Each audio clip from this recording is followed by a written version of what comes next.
on to the Minister of Rural Development and Local Government to start the process. Minister Al-Rawi. Thank you. Good afternoon to the nation, Honourable Prime Minister and colleagues in attendance, members of the media.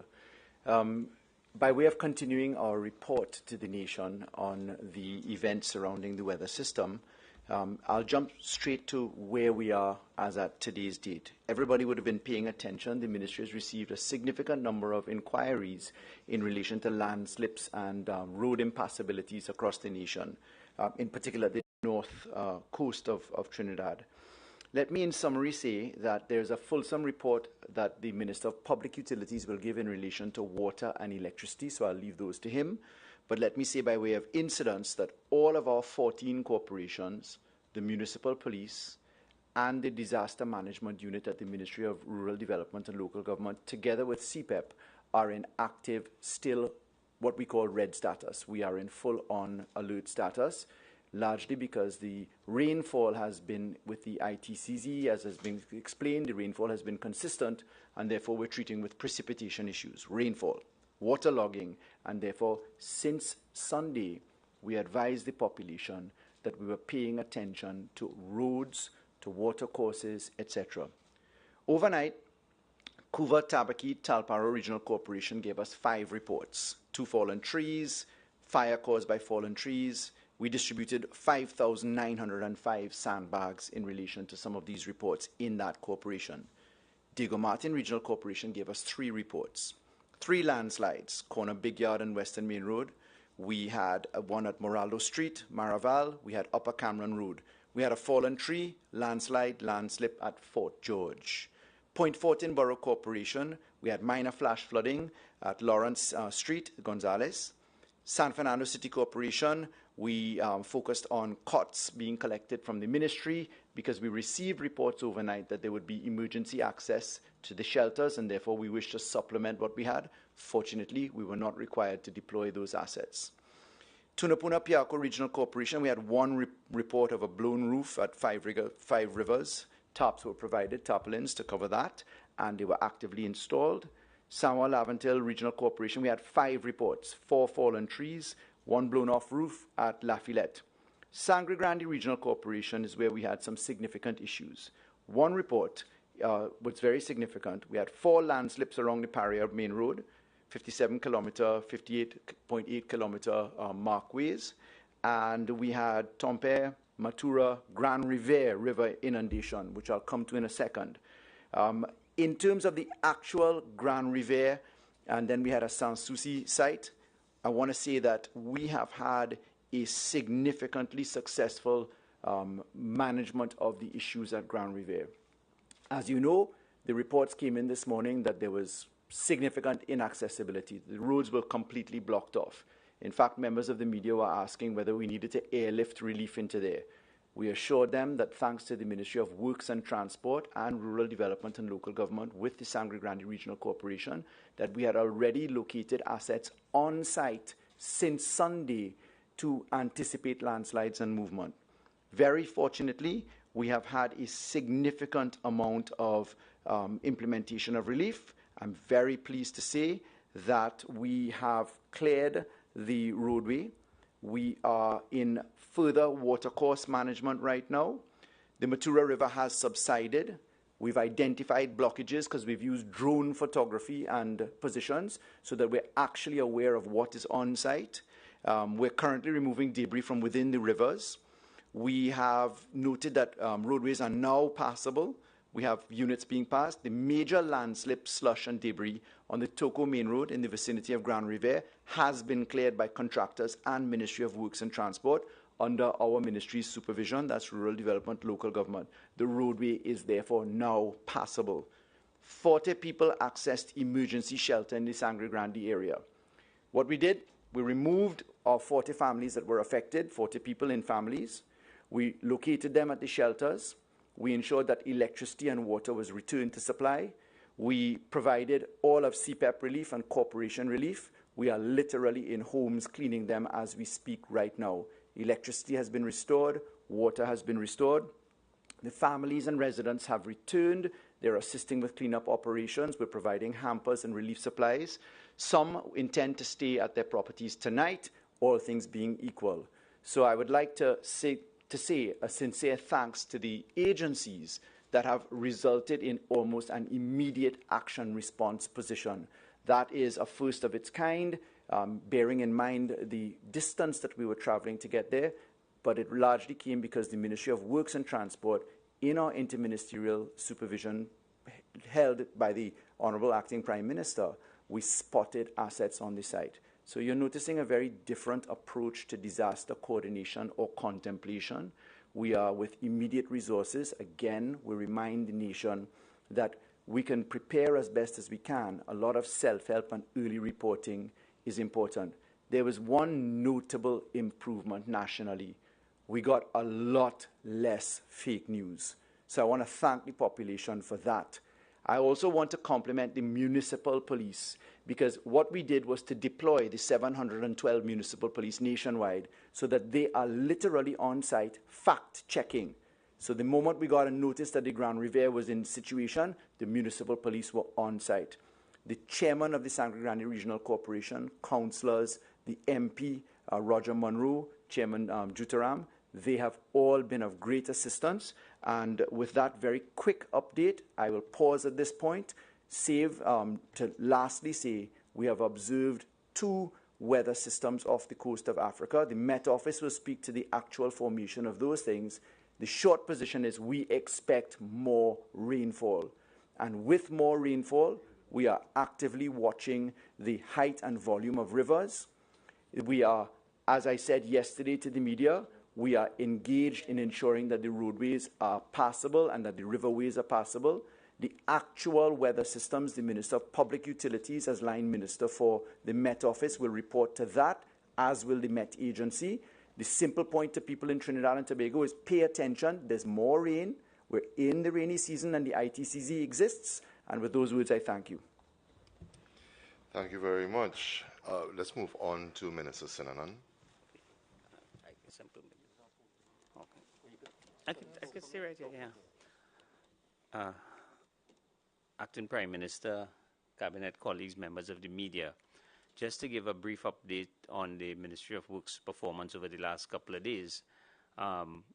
You would have had the briefings, and I will just take up as of yesterday when the rain, that downpour came to us. The challenges we had would have been on the North Coast Road and the Paria Main Road. I'm happy, as the Minister of Local Government said, that all roads are now cleared. If you go all the way up to Matlot, you can actually access Matlot. Some areas just 1 lane, some areas 2 lanes. However, what we recognize in that area is that the land movement, the landslips are really not big rocks and so, but it's more the movement of the dirt. The dirt is very saturated. So we expect over the next couple of days that we should see some more landslips in those areas, and we want to give the residents in that area that commitment that we will continue to stage equipment in the area. Yesterday, unfortunately, that downpour and the landslip came in late in the afternoon, and the 2 rivers actually crossed the roadway. It was a bit dangerous to access the landslips then, but we started about 4 o'clock this morning. The team went out and they actually started to remove the debris on the roads. And so the last report I got about 10 minutes ago is that they're actually clearing the last landslip into Matlot. They have already cleared 1 lane. So that entire roadway have been cleared. The Las Cuevas area, again, this morning, early we got some slippage there and some trees coming down on the road. By about 6 o'clock, it was cleared. We are monitoring all the areas around Trinidad and Tobago, not just the areas prone to landslip, but also the areas prone to flooding as well. I'm happy to report that all our pump sites remain up, running. It's one of the few occasions when we did not have any mishaps where, you know, diesel would run out on a pump site or access to the pump site would have been difficult. I want to compliment all the staff at the Ministry of Works and Transport who came out in full support of this endeavor, and as I said last night, I know some of them didn't sleep, and we are on the ground, and I'm very comfortable that, you know, the ministry is well poised to take care of whatever impact that may come our way over the next couple of days. And in fact, over the next couple of months, because we are now at the start of the rainy season, the start of the hurricane season, and this momentum will continue to the end. Right now, as we speak, in the Matlot area, we have the bridges, Director of Bridges and Landslip up there, Director of Drainage, and the Director of Highways, working with the regional corporation up there in the Ministry of Local Government to make sure that whatever assistance, whatever has to be done, an assessment will be done to the area, because we did get some road damages there. We got some culverts blocked, and over the next couple of days, we will bring back life to normalcy for those people in that area. In the southern part of Trinidad where the flooding took place, yesterday I was down there, and we are doing what we have to do throughout Trinidad as we speak. Thank you. Thank you so much, Minister Selenan. Let's move on to Minister Gonzalez now. Thank you very much. Thank you very much to my cabinet colleagues, Honorable Prime Minister. I just want to bring a brief report on the state of our utility sector at this point in time. As we have indicated, over the last 2 days, WASA was mainly affected by the adverse weather conditions that occurred, especially in North Trinidad. And those water treatment facilities would have been facilities that rely on surface water sources as their main source of water. As of yesterday, over 28 plants have been out of operation, leaving approximately 200,000 citizens out of water, or rather their water schedule being severely impacted. WASA has been on the job over the nighttime and early this morning, and as of 11 a.m. today, 54% of its water treatment facilities have all been back into operation. That is, 15 out of the 28 water treatment plants have been brought back fully into operation. I'm advised that around 6 p.m. this afternoon, this evening, all of the water treatment plants will be operational, with the exception of 2 plants at Matura and Tompire, and that is because of the adverse weather condition in the Matura area. The river conditions, I'm told, it's very unsafe, and we expect that with the improved weather conditions, that around midnight, those 2 plants serving the Toko area will be brought back into full operation. So in this context, I wish to congratulate the hardworking men and women, the workers, the management, and the board of WASA for the work that they have done over the last couple hours to bring back, at this point in time, 54% of the plants into operation, most of them at 6 p.m., and by midnight, all of the plants should be back into operation. With respect to T&Tech, I'm advised that most of the disruptions that occurred in North Trinidad as well as in Tobago, T&Tech was able to respond to all disruptions, and at this point in time, we have no reports of disruption at this point in time that might be associated with the extreme and or adverse weather condition. TSTT has reported that there was no disruption in their service as a result of the adverse weather condition. And as the Honorable Minister of Rural Development indicated, that I'm advised by the Meteorological Services Division of the Ministry of Public Utilities that at this point in time, there is a developing tropical wave located 900 kilometers east of Trinidad, moving at a pace of 37 kilometers per hour. There is a low chance of it developing into a tropical cyclone, and the tropical wave is weak. It is described as very weak, but there is the possibility of thunder showers and perhaps thunderstorms over Trinidad on Friday morning. And all agencies are advised, all citizens are advised that there is the potential for street and flash flooding in Trinidad and as well as in Tobago.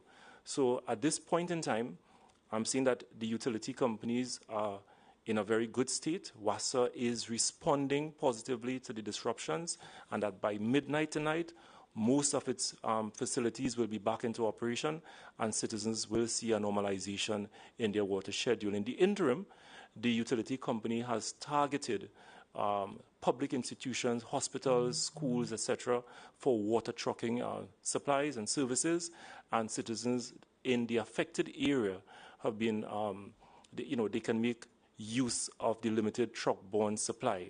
However, we expect this to be normalized as we move closer to midnight tonight. Prime Minister, if you wouldn't mind, there will be some implications from what Marvin said there, and I think Minister of Rural Development should say something. Thank you. Thank you so much, Minister of Communications, Honourable Prime Minister. I've just, as I'm standing at the podium, received a few more reports, which I'll start off with. We've now confirmed that at Grande Riviere, as a result of the river bursting its banks, that there were in fact violent floodwaters that went right onto the beach.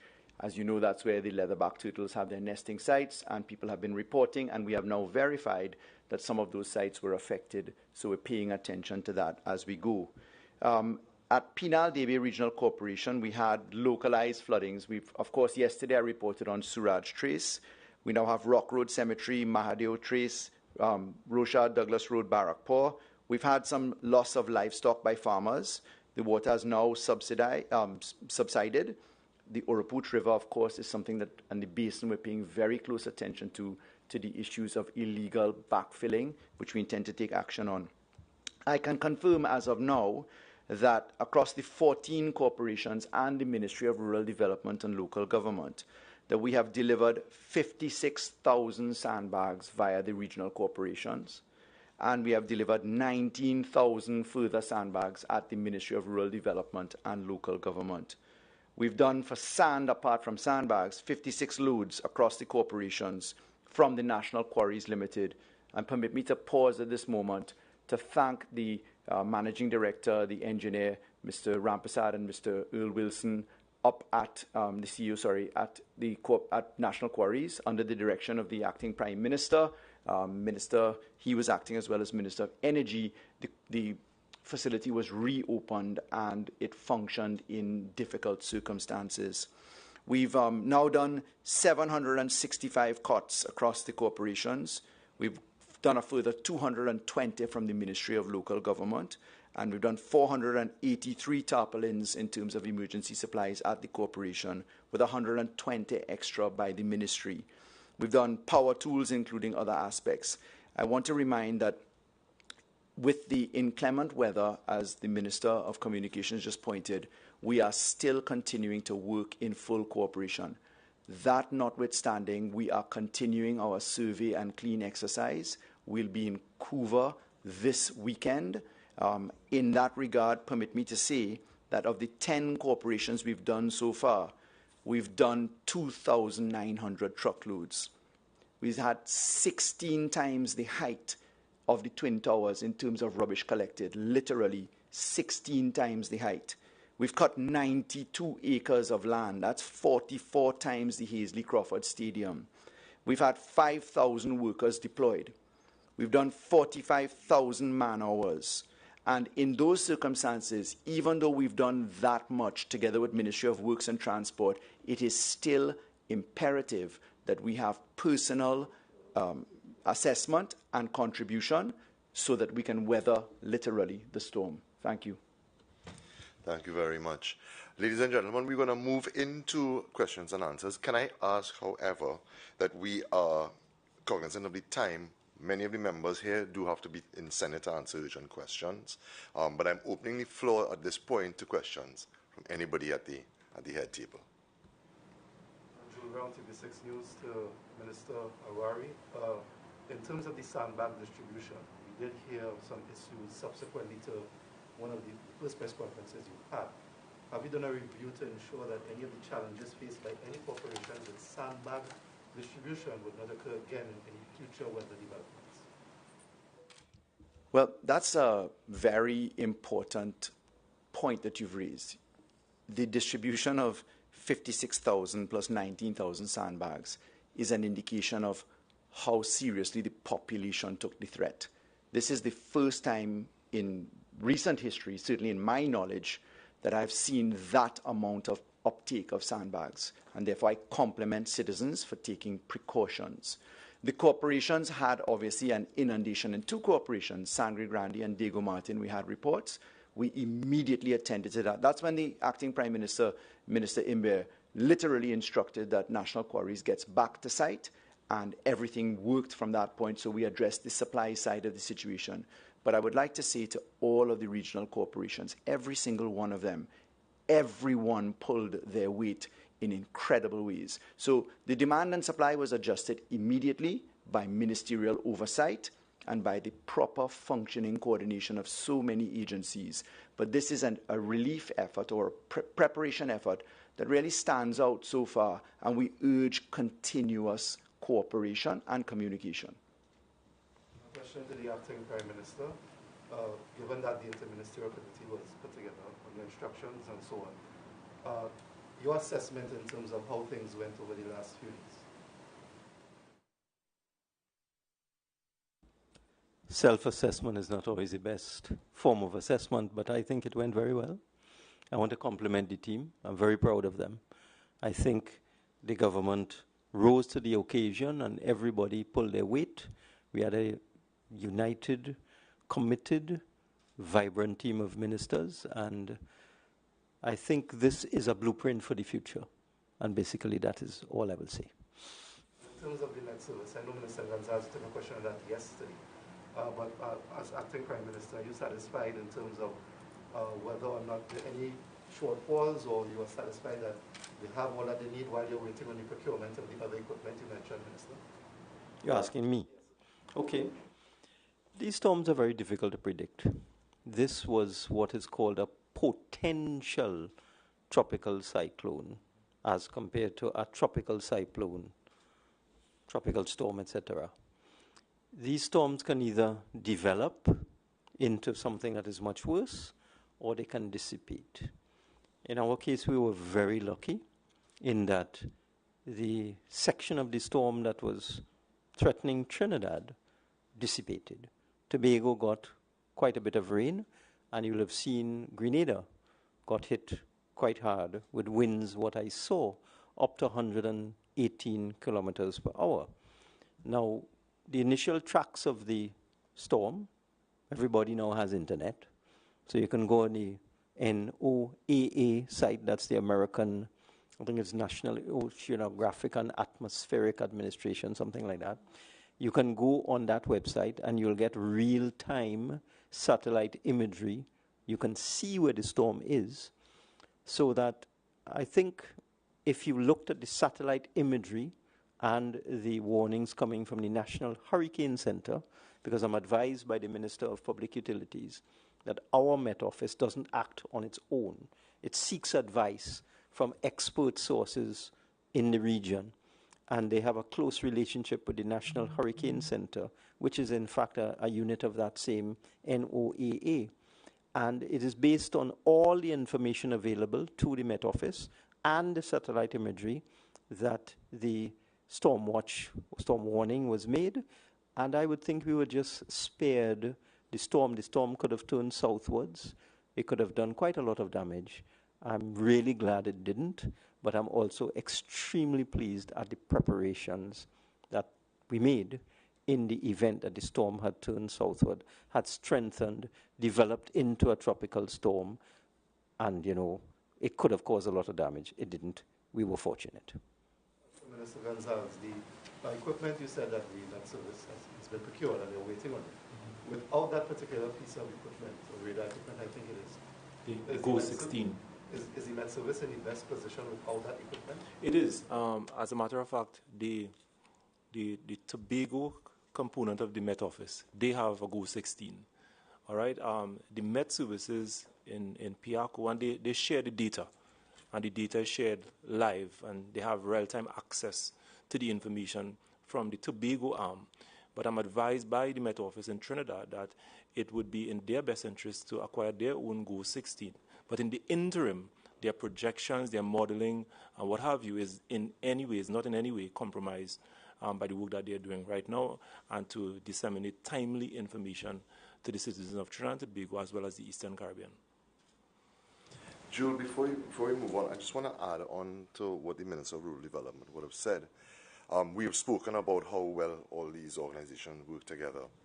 What I saw when I was in my constituency was also a real outpouring from constituents who would have come to also help. We saw volunteers, all our CERT volunteers coming out and literally working nearly until they dropped And in Diego Martin, what we also saw was the Coast Guard and the Defense Force coming out to fill and bag sandbags and have it sitting down there waiting. So it really was everyone. I'm so impressed by this nation. Everyone saw themselves as stakeholders in this. Let's move on. Good afternoon, Charlene Rampersad from Guardian Media. Minister Sinanan, a quick question for you. You mentioned assessments taking place up in Matura and where they would have had flooding overnight. What type of assessments are taking place in other parts of the country in terms of watercourses and bridges? I did indicate that we are doing these assessments throughout Trinidad. We do have different divisions on the drainage. Under the Director of Drainage, we have Drainage Central, Drainage South, Drainage North, and we also have Drainage East. That covers the whole country. Every area has an engineer, and they're all out on the ground. I can tell you there were some concerns yesterday at the Nuka Channel, and that was rectified by yesterday evening. And we are working with Heritage Petroleum, who are doing some work on the bank there. This morning I was in touch with them. We have one of the engineers down there actually meeting with them now. So every area is covered. The director went up to the market area because that area is the area that we had the breach on the two rivers up there. So they were looking at it to make sure that, in the event we get another downpour, that, we could solve the problems up there, but that doesn't mean that any other part of the island is not being looked after. I give you the assurance that every area is well manned and everyone is out on the field doing the assessments. And Acting Prime Minister, you mentioned this sort of arrangement, all of the ministers being a blueprint. So are we going to see the same thing happening throughout the rest of the rainy season? Well, my acting appointment will come to an end at midnight tonight. But I want to say something else. The first indication of the construction of a ministerial team came from the substantive Prime Minister. Even though he was out of the jurisdiction, he's abroad, and really, it falls to us to deal with these matters. He was the first person that spoke to me and said, look, from what he's seeing in terms of the satellite imagery, we need to put a ministerial team together. And he also kept in constant contact with me in terms of the decisions we were making here on the ground in Trinidad. So I would suggest that when next you get the opportunity to speak to the substantive Prime Minister, that you pose that question to him, but I would certainly think that it is the way to go. Certainly, it is a blueprint for the future. Minister Sinanan, we are getting reports that there was no barco stationed in Toku, which would have assisted with this problem of flooding and those watercourses overflowing overnight. No, you can't. The barcos can't stop the flooding. If you understand the terrain up there, the water actually comes down from the mountains and try to make its way into the ocean, as the Minister of Local Government indicated. The backhoes can't stop that flooding. What happened there is the rivers were crossing the road to go into the ocean. The backhoes could not cross that. The challenge we have is that we have 4 landslips, and I can give you the exact locations going all the way up to Matlot. So you have to access each landslip. So at 4 o'clock this morning, they started as the watercourse gave way a little bit. The gush of the water slowed down. The equipment made its way, cleaning as it's going all the way up to Matlot. So right now we should have about 4 pieces of equipment up there with trucks and everything, and a whole team of people. And it's not just about clearing the roadway. We have to ensure that there are trees that can come down. So we have to look at taking those down as well. So in terms of saying that we have no equipment in Toku, no, we have equipment all around Trinidad, and we did engage all our contractors who are on site at different job sites, and they are quite willing, and they did make their equipment available to us. So I think this happened about 6 o'clock last night. You couldn't access it. But by 4 o'clock this morning, we were out there removing debris on the road, and that is why you can I mean, from by 9, 10 o'clock, you could have actually drive all the way up. The last one, I understand, have just been cleared at Matlot. Just let me come in here. At this time, I'd like Minister Hines, who was abroad, came back Tuesday night. Minister Gonzalez was acting Minister of National Security. But now that the substantive Minister of National Security is back, perhaps you want to give us a security perspective, Minister Hines. Thank you very much, Honorable Prime Minister. Well, as you indicated, Honorable Prime Minister, ladies and gentlemen of the media, citizens, I was abroad when this situation developed. I was in regular contact, of course, with my colleague who was acting as Minister of National Security, and of course with the head of the ODPM, which, as you know, is the unforeseen directing hand of all that we have heard. So I was looking with great pride at the way the acting Prime Minister and the government was managing this situation. And I was getting in touch with and reports from the ODPM, which coordinated all of this, put it all together in place. And I am told no one that in respect of the island of Tobago, TEMA, their Emergency Management Authority, they would have been in touch with the ODPM, and at some point it became necessary for us to send some supplies for them to ensure that they too were in the state of readiness that they ought to have been, and in fact they were. And I would like to take this opportunity because the Defense Force, for example, the rural development and the corporations are the first responders in circumstances such as these, and we have heard proudly the way in which they were mobilized and in fact acted. But the Defense Force, the police service, the fire service, they are and were in a state of readiness. They had taken away the leave of some of their personnel to make sure that in the event that it escalated, they would have been able, on the advice of ODPM, the coordinating hand, to come to bear on the situation. Thankfully, too, that was not necessary. So I just want to take the opportunity, Honorable Prime Minister, to congratulate the government. Though I'm a part of it, but I was outside looking on independently with pride. And I would also like to take the opportunity to congratulate the men and women of the Defense Force, the police service. The Commissioner of Police was very much involved looking on with an eye for antisocial and illegal behavior. Thank God it didn't get to that. So I take the opportunity to compliment them all for a great stance in readiness, and altogether a great and job well done. Thank you very much. We can return to questions. Minister Sinunan, just one more question for you. With regards to this incident upon the North Coast, right, in that area, is there anything going forward that can be done differently to ensure a quicker response? Yeah, there's that. I mean, I spoke to the director this morning, and we tried to get one piece of equipment actually spotted in Matlot, so it can, join equipment as you start to clean from Matlot coming down. You can the equipment going up the Matlot. So yes, at the end of the day, as I said, we are at the start of the rainy season and the hurricane season. So as we go forward, I mean, this is something that we plan for every year.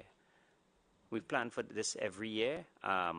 Fortunately for us, we have a lot of work going on the Valencia to Toko Road right now, so there's a lot of equipment based up there.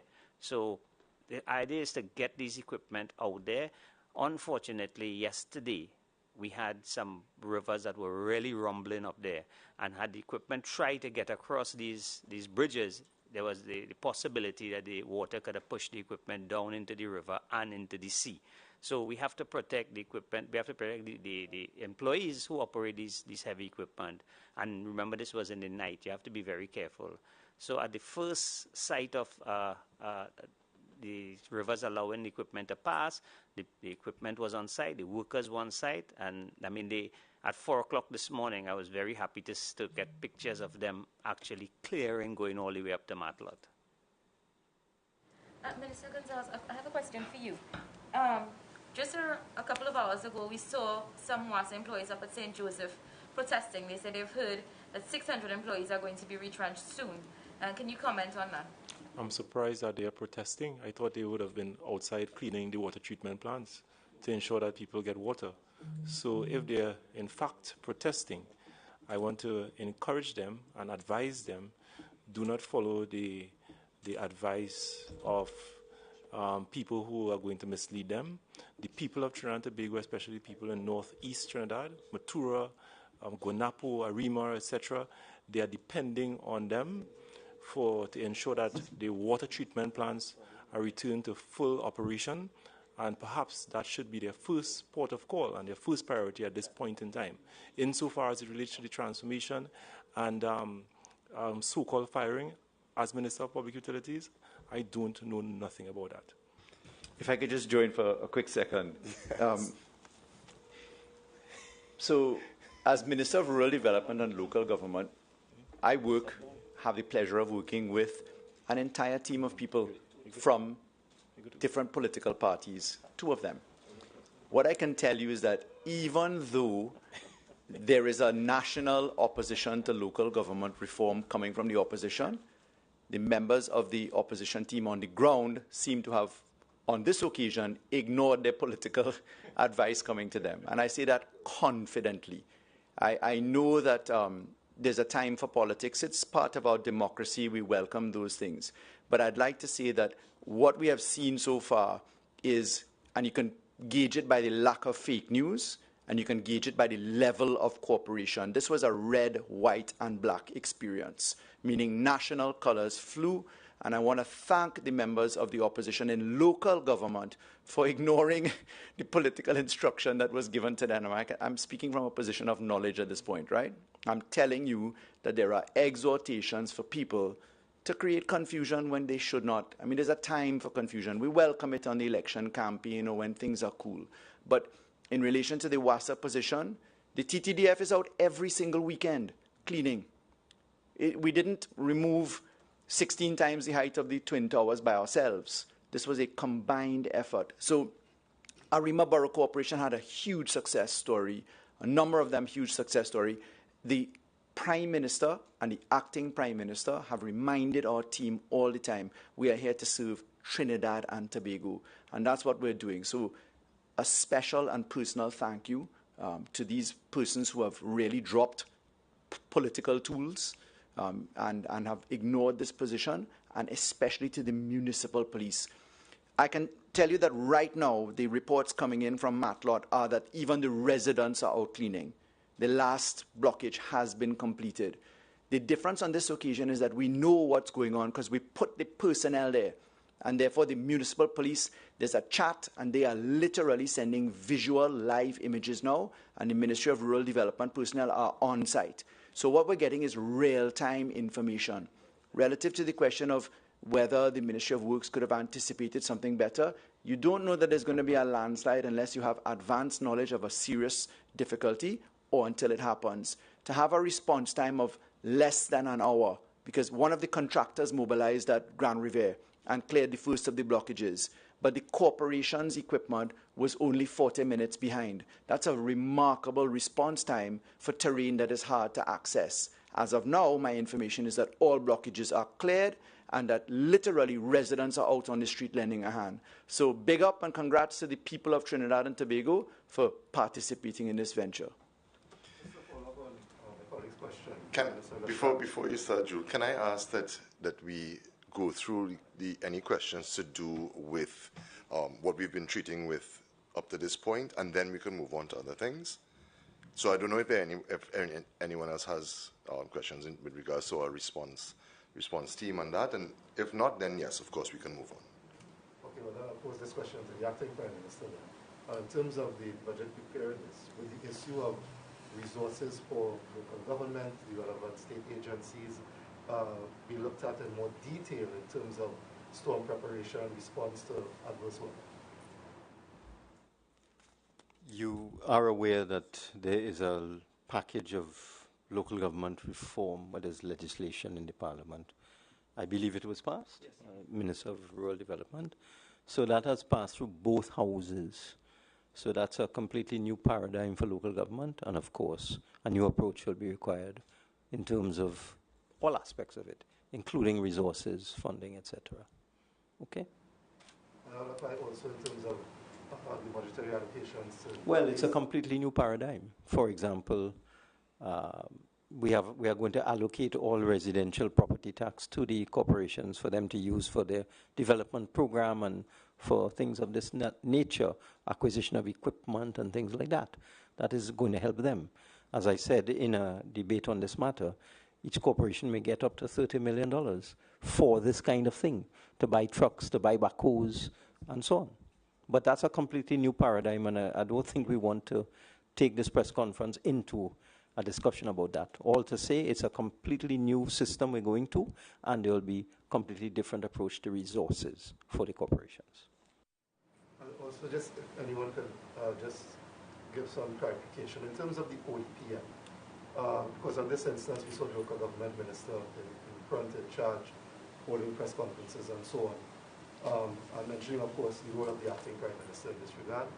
But in terms of the ODPM, at what point normally would they take charge, if that is the case, or is it a sort of cooperation with the... What I did on this occasion, and again, as I said, this was all initiated by the substantive Prime Minister, Dr. Al-Rawi, who communicated with me when he saw the reports of this potential cyclone, was we decided, because local government is the first responder, let local government take the lead in terms of communication.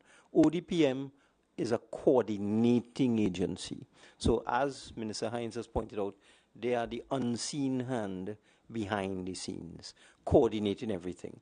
But in terms of communication, we felt, because local government is the first responder on the ground, that the Minister of Local Government should be out front, taking the lead in communications.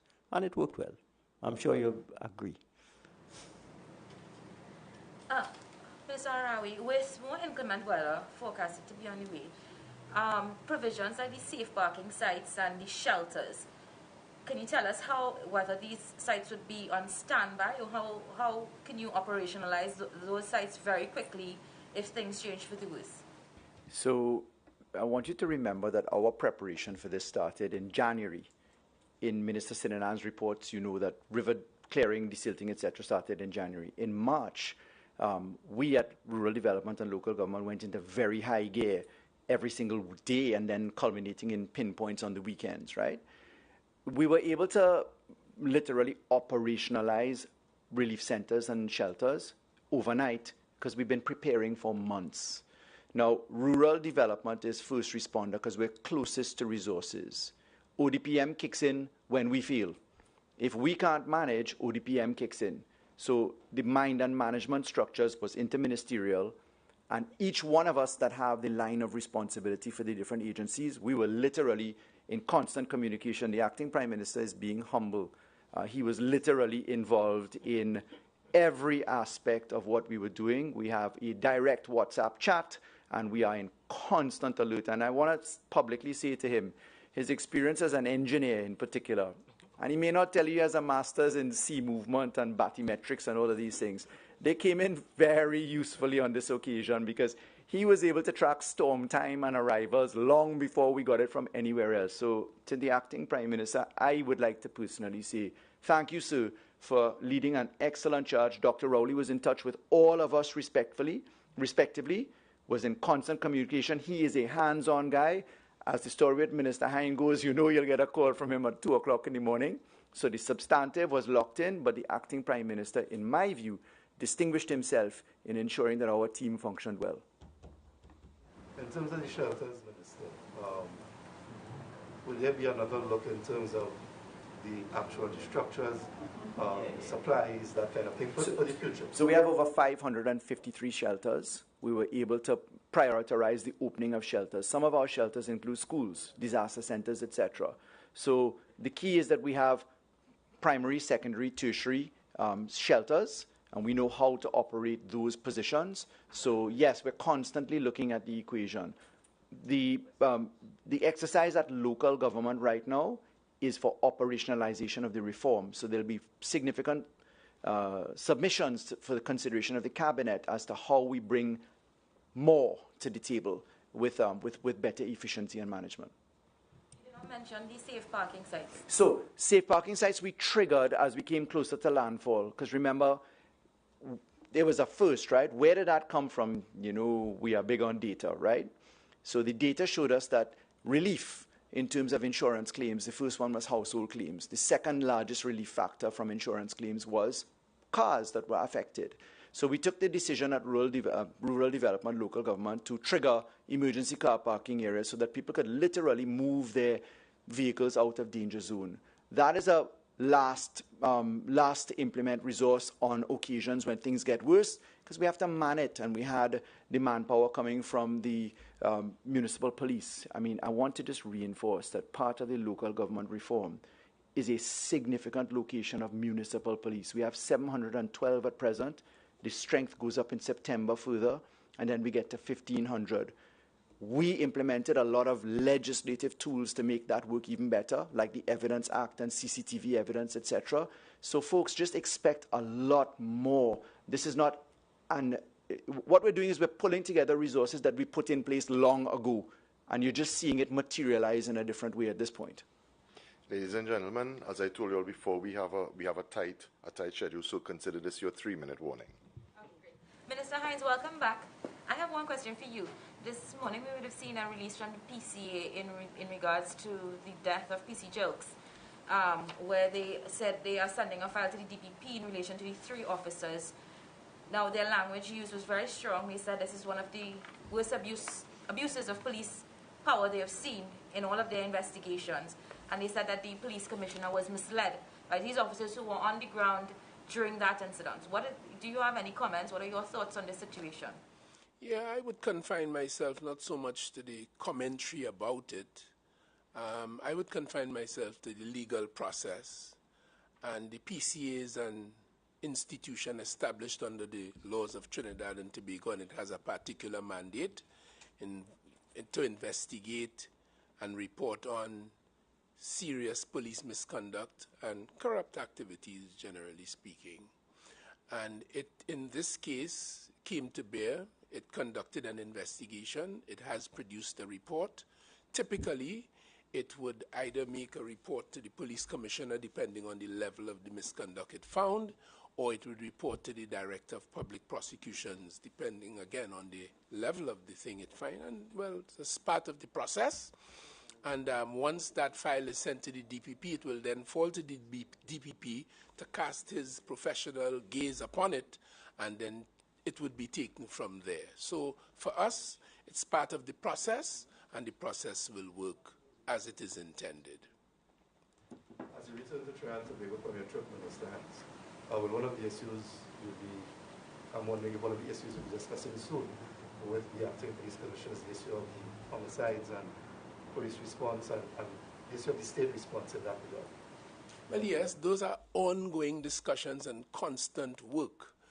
We have reviewed and accepted the strategic plan as decided upon by the Trinidad and Tobago Police Service with expert and other professional advice, and they have a strategic plan. I am constantly in touch with the police service, in particular its head, the Commissioner, Mr. MacDonald Jacob, working and providing all of the support that we as a government must, and making clear what the government's policy is on these matters and on all matters. And yes, the burgeoning crime situation has always been, continues to be, and will in the foreseeable future and even beyond be of deep concern to us. And our response to this is to continue to work with, to motivate, encourage, and most of all, to provide the resources that the police service needs in dealing with this matter. That includes upskilling, training at home, regionally, and abroad. That includes, of course, providing support and resources as requested from the police commissioner. And you would have heard recently, you were present, where the commissioner said effectively that the resources are coming and they are making optimal use of them as we tackle the scourge of crime in Trinidad and Tobago. You were around long enough to know it's not altogether new, but it's persistent, it's burdensome, it's traumatic, and it's a fight that must continue. Thank you very much, Mr. Hines. Ladies and gentlemen, I really have to apologize. We do have a very pressing schedule. We have ministers who have to be in Senate. Thank you very much to the media who have attended today.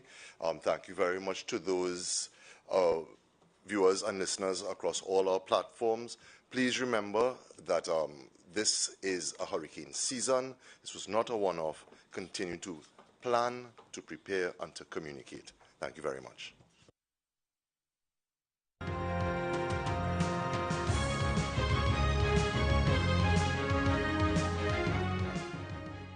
At TTT, our journalists are on the ground, seeking the facts and reporting on the people, events, and issues that affect your life. We have Trinidad and Tobago covered, from Cedarus to Charlottesville, Crown Point to